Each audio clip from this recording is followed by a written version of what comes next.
Salut tout le monde, bienvenue à nouveau sur ma chaîne. Aujourd'hui, on se retrouve pour une nouvelle vidéo et je vais vous parler des documents très importants à apporter lors de votre voyage au Canada.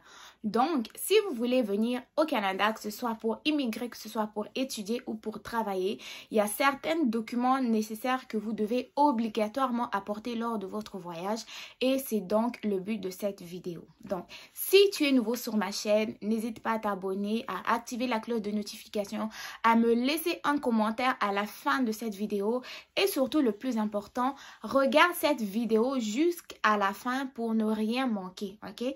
Si jamais vous avez des questions, vous avez des choses que vous n'aurez pas très bien compris, n'hésitez pas à aller me le demander dans les commentaires. Il se pourrait qu'il y ait d'autres abonnés qui puissent vous répondre avant moi. Donc, sans plus tarder, allons directement au but du sujet.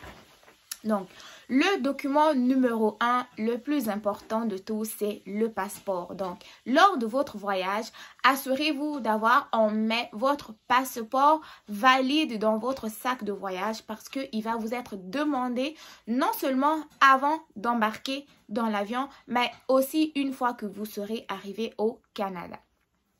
Deuxième document, ça va être une autorisation de voyage électronique. Pour certains, ils ne vont pas avoir le visa, mais une attestation de voyage électronique. Donc, tout dépendamment du document que vous allez avoir, assurez-vous également de l'avoir en main avant d'embarquer dans l'avion, ni même avant de vous rendre à l'aéroport. Parce que sans quoi, vous ne pourrez même pas prendre l'avion parce que c'est un document important qui vous donne accès au Canada. Soit le visa, soit l'autorisation de voyage électronique. Donc, faites très attention de ne pas oublier ce document-là. Deuxième document, c'est une preuve d'assurance médicale, preuve d'assurance bagage et plus preuve d'assurance responsabilité civile. Pourquoi est-ce que je parle d'une assurance médicale? L'assurance médicale ici au Québec, c'est ce qu'on appelle la RAMQ.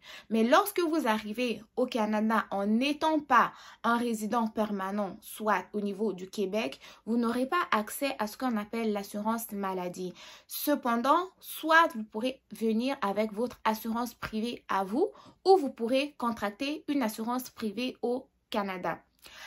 Et ce que je voulais vous dire en fait, ce serait pertinent que vous veniez déjà avec une preuve d'assurance médicale parce que le temps que vous puissiez faire toutes les démarches afin de pouvoir avoir votre assurance maladie, vous pourrez soit être malade ou vous pourrez avoir un accident, chose que je ne vous souhaite pas. Dès lors, lorsque vous n'aurez pas une preuve d'assurance, sachez que les frais d'hospitalisation, les frais de consultation, même si ce sont des frais, je sais pas, d'opération, les frais d'accouchement sont très élevés ici au Canada. D'ailleurs, pour un étudiant international, sachez que le coût d'une assurance maladie est de 800 $ par année. Donc, comme vous pouvez le voir, c'est des montants qui sont quand même élevés pour un nouvel immigrant qui doit tout faire pour s'intégrer, trouver du travail, trouver un logement et payer d'un coup des frais élevés en hospitalisation. Ça peut vraiment être très difficile. Donc, de grâce, essayez au moins de venir soit avec une trousse médicale où vous pourrez avoir des petits outils médicaux de base comme par exemple un thermomètre, un saturomètre si vous savez vous en servir ou pourquoi pas une petite trousse de premier secours pour faire des pansements de plaies, faire des petits bandages et tout. Ça peut être très aidant, ok? Pas deuxième élément, mais un autre élément très important, c'est un permis de conduire. Le permis de conduire, j'en ai parlé plusieurs fois dans les vidéos, mais c'est un document très important. Si vous avez la chance de le faire chez vous, faites votre permis et ça sera très facile de pouvoir conduire ici au Québec. Mais cependant, si vous n'avez pas de permis de conduire dans votre pays, il va falloir que vous puissiez faire tous les cours de conduite ici au Québec. Et au Québec, pour avoir un permis de conduire, vous devez faire deux types d'étapes. Le premier, vous devez faire une formation théorique et passer un examen théorique à la fin. Et ensuite de ça, vous devez faire ce qu'on appelle des cours pratiques. Et ensuite de ça, faire un examen pratique. C'est rien que à la fin de l'examen pratique, vous allez avoir ce qu'on appelle un permis probatoire qui va vous permettre de conduire pendant 1 an afin d'avoir votre permis définitive que je pourrais dire, ok? Mais pour ce faire, je vais vous mettre en lien en barre d'informations tous les détails concernant le permis de conduire. Parce que le permis de conduire est non seulement très important pour aller travailler, vous déplacer comme vous voulez dans tout le Canada et surtout aussi, ça va être comme votre badge de liberté. Dans quel sens? Si par exemple, vous restez à Gatineau et que vous devez travailler à Québec, vous avez un travail qui paye très bien avec beaucoup d'avantages sociaux. Avec un permis de conduire, vous pourrez aller travailler et d'ailleurs, il y a certains employeurs qui vont vous rembourser vos kilométrages. Et il y a aussi certaines compagnies qui vont vous donner une voiture de travail. Donc, dans tout ça, non seulement vous économisez du temps, vous économisez de l'argent en transport urbain et aussi, vous avez tout le confort nécessaire et vous vous déplacez quand vous voulez. Donc, c'est très important. Si vous avez la capacité de venir avec un permis de conduire, venez avec lui. Autre document important, c'est avoir une carte de crédit ou une carte de débit. Mais ce n'est toujours pas obligatoire. Si vous avez de l'argent liquide, vous pouvez venir avec parce que c'est cet argent-là qui va vous permettre de mieux vous installer lors de vos premiers jours au Canada, tant qu'en étant étudiant ou en étant travailleur et même en étant résident permanent. Donc, si vous êtes venu, par exemple, avec de l'argent comptant et que vous n'avez pas de compte bancaire, sachez qu'il y a beaucoup de banques ici qui vont donner certains avantages aux nouveaux arrivants. Je n'en ferai pas la pub, mais vous allez pouvoir les trouver facilement sur Internet. Donc, quand vous arrivez et que vous êtes prêt à ouvrir votre premier compte bancaire, je vous recommanderais d'ouvrir au moins 2 types de comptes. Le premier compte, c'est le compte chèque. C'est grâce au compte chèque que vous allez pouvoir recevoir tout ce qui est salaire, tout ce qui est allocation gouvernementale, crédit d'impôt et autres. Et avec le compte épargne, vous allez pouvoir vous mettre de l'argent de côté pour des jours plus difficiles.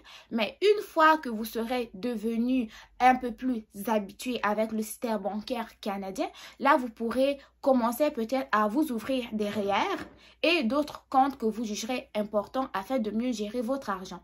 Mais je vous recommanderais d'avoir quand même un petit compte épargne parce que l'argent arrive, oui, dans le débit, mais essayez de penser au jour où vous ne pourrez pas travailler ou au jour où vous serez en congé prolongé et que vous pourrez avoir besoin d'argent.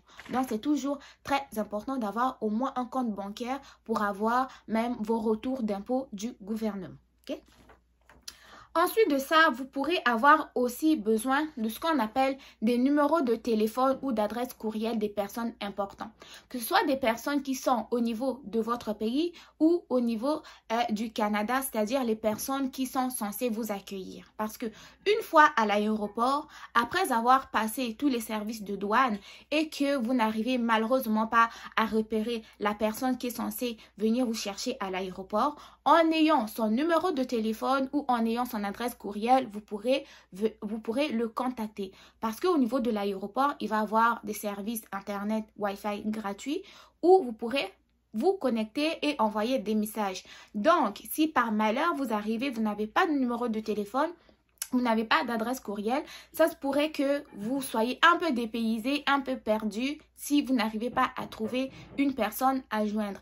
Et d'ailleurs, le numéro s'avère aussi important que même si vous venez et que vous allez vivre dans une résidence universitaire ou en campus universitaire, au cas où vous aurez besoin de joindre une personne connue, si vous n'avez pas son numéro, ça va être aussi un peu plus difficile. Même s'il existe des annuaires téléphoniques dans toutes les villes, mais si vous ne le savez pas, ça va être quand même un problème qui va vous tracasser un peu, quoi. Donc, je le dirais comme ça. Et ensuite de ça, je pourrais aussi vous recommander, ça c'est vraiment la chose que j'aurais dû mettre au numéro 1, apportez votre preuve de vaccination, votre carnet de vaccination, ok? Apportez votre carnet de vaccination. Si par exemple, vous venez au Canada pour travailler dans la santé ou étudier dans la santé, vous allez devoir avoir une fiche d'immunisation à jour. Parce que vous devez démontrer que vous avez eu tous vos vaccins de base, à savoir le pneumocoque, contre la tuberculose, contre la diphtérie, contre la pyélomélite, contre les VPH, contre les hépatites. Et si jamais votre carnet de vaccination n'est pas à jour, vous allez pouvoir le mettre à jour. Mais si par malheur, vous n'avez même pas de carnet vaccinal, il se pourrait que vous ayez à recommencer toute votre vaccination à zéro. Donc, ça va être très important d'apporter votre carnet de vaccination afin d'éviter non seulement les tracasseries des procédures, mais simplement avoir un document de santé qui est à jour afin d'éviter de recevoir des doses en double. Je sais que ça peut être difficile parce que nous connaissons que pour certains d'entre nous, nous avons eu des vaccins, qu'on a peut-être perdu nos preuves de vaccination, nous avons dû perdre nos carnets de vaccination. Mais si vous êtes encore au pays, vous pourrez toujours aller les chercher, je ne sais pas, au ministère de la Santé, dans vos centres, dans vos dispensaires où vous avez été vacciné ou je ne sais pas où, mais ça serait quand même un document important à apporter si possible. Ce n'est pas seulement pour les personnes qui ont travaillé dans la santé, mais dans plusieurs domaines aussi, ok? Donc, pensez-y. Et enfin, le dernier document que je vous demanderai d'apporter, c'est un guide. Si vous arrivez tout seul, vous n'avez personne, vous arrivez pour la première fois, par exemple, pour aller étudier au niveau de l'Université Laval, préparez-vous au moins au préalable d'avoir regardé soit sur Google, sur YouTube et tout, c'est quoi l'Université Laval, à quoi ressemble l'Université Laval, comment on fait pour y aller, vous pourrez trouver des petits guides au niveau des aéroports ou sur Google, mais sachez au moins où vous allez, c'est quoi la localité, c'est quoi l'adresse au moins où je vais, parce que vous pourrez quand même prendre un taxi pour y aller, mais si vous ne savez même pas c'est quoi l'adresse où vous allez simplement à l'université de Sherbrooke ou l'université Laval, ça va être un peu plus difficile parce que il y a beaucoup d'entrées, il y a beaucoup de campus dans ces universités-là, ça va être un peu plus difficile de se retrouver et vous pourrez avoir l'air perdu. Donc, c'était en tout cas les documents que je jugeais quand même importants à vous partager, les documents importants que vous aurez besoin lors de vos séjours au Canada pour diverses raisons. Et donc, si c'est encore le temps, allez les chercher, préparez-vous comme il faut et je vous souhaite bon succès dans vos différentes démarches. Et j'espère que, en tout cas, vous aurez aimé la vidéo. Si tel est le cas, n'hésitez pas de liker la vidéo, partager la vidéo pour qu'elle puisse aider plus de personnes. Et donc, moi, je vous dis simplement à très bientôt pour une nouvelle vidéo. Portez-vous bien. Bye.